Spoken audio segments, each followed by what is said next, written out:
In a previous video, we took a look at and watched the unfolding of the new faucets, and now we're going to talk about installing the dang things.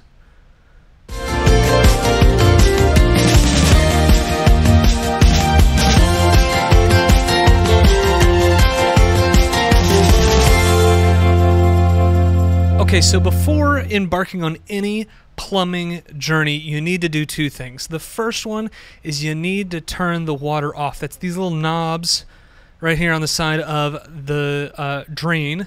And you need to put a bucket underneath where you're working, because even though the water is turned off, you're still going to have some leftover water from where they were being used before, and there's water in the line. So as you pull stuff apart, you're going to get some water leakage on the ground, and it's best to catch that in a bucket before it hits the ground or gets all over your drywall and causes mold.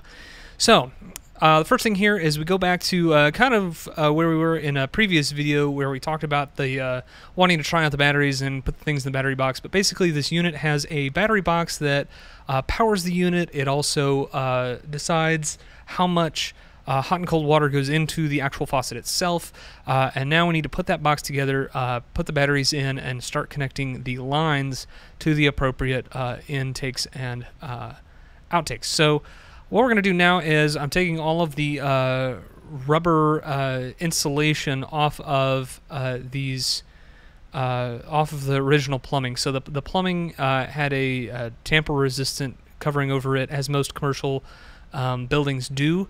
This is just a compliance thing to make sure nobody tampers with the plumbing. So I'm taking some pliers and some snips and snipping off all of that insulation. Next thing I'm going to do is I'm going to start unscrewing the bolts underneath the sink. So there's a couple of bolts holding the lines as well as the faucet itself to the countertop. So I'm going to start undoing the threaded bolts on either side with just a wrench in my hands. And again, that bucket is extremely important because these lines are still filled with water. Even though I've had the water turned off at this point for a couple of days on this specific sink, it had been leaking before. There's still water in these lines. So as I pull them apart, you can't really see it, but there's water coming out of these lines as I pull them apart. Just residual has been sitting there for a couple of days and all that good stuff. You might see it better in this little clip here. Basically, I'm just going to pull these lines off, just wiggle them loose, pull the threads off, and just store them away for another day.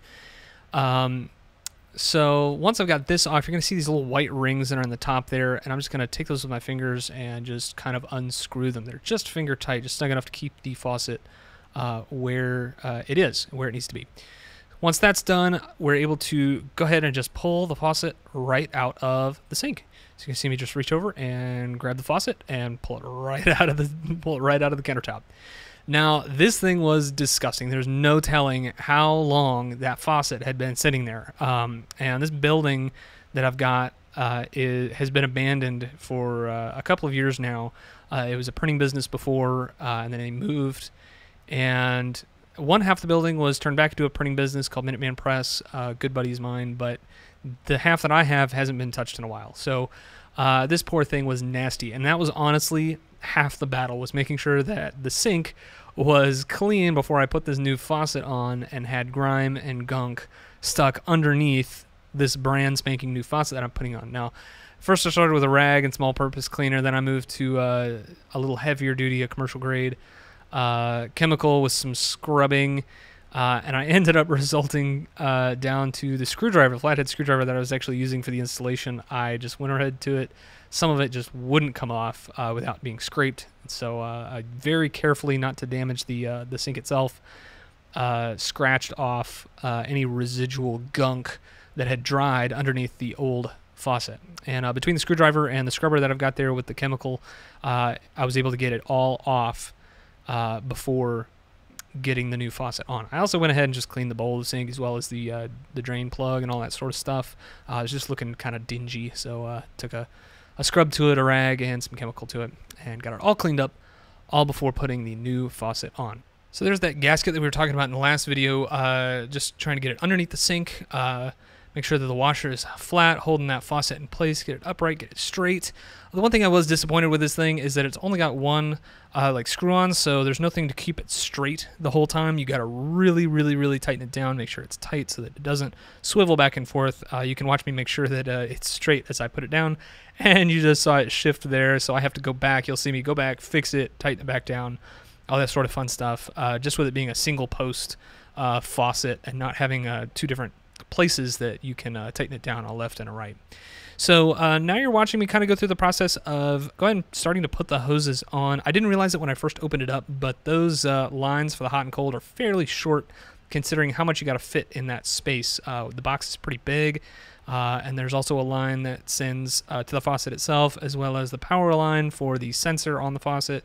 So there's a lot that has to fit into a very short space. It's not just hot to cold and or hot to hot, cold to cold, like a normal faucet or like the previous faucet. So now I'm trying to figure out a place for the box. Where can I set it? Where can I fit it? Undoing lines to wrap them around other places, making sure that I'm not kinking any of the lines or creating any high stress situations for the lines. Everything should flow very smoothly and not have any issues like that. So you'll see me kind of go for one space, and then I kind of switch over to the other side because I realized that the hot water wouldn't take if I put it on that side. So now I disconnected a couple lines, edited that out real quick, and then got the box hooked up on the left-hand side of all of that plumbing there, which actually ended up working really well because not only did all the lines reach, and I got it into a good spot where it wouldn't necessarily be seen or tampered with all the time, but it was also really great for having it right side up. I didn't realize that how much it mattered that the box be right side up, but the whole mounting system actually depends on a couple of screws being right side up, and that's what keeps it attached to the wall permanently. So yeah, it worked out really well having it on the left side. I'm sure that's the way I will do all the rest of the sinks once I get them torn apart and cleaned and ready for all of these new faucets. So just a couple of Phillips head screws keeps it in place with a simple locking mechanism built into the box itself, making sure that those screws don't ever come out theoretically. And then making sure that all the lines, hot, cold, send to the faucet, and the electrical line to the sensor are all not super tight, but snug enough not to leak. I'm also checking for the O-rings that go around the all the lines, making sure that they're all in place, they're all snug, and they're not leaking. Once I know that they're not leaking, I'm going to go ahead and turn the power back on under the sink. Those two valves that I turned off at the beginning of the video, I'm going to turn them back on, make sure that we've got water running, and then test the sensor to make sure that the sensor is running. This is where you see that I noticed that it was a little crooked, so I had to go back and straighten the faucet back up, tighten it down, and then make sure it works. And that's it. We have our brand spanking new faucets set up, ready to go, and working.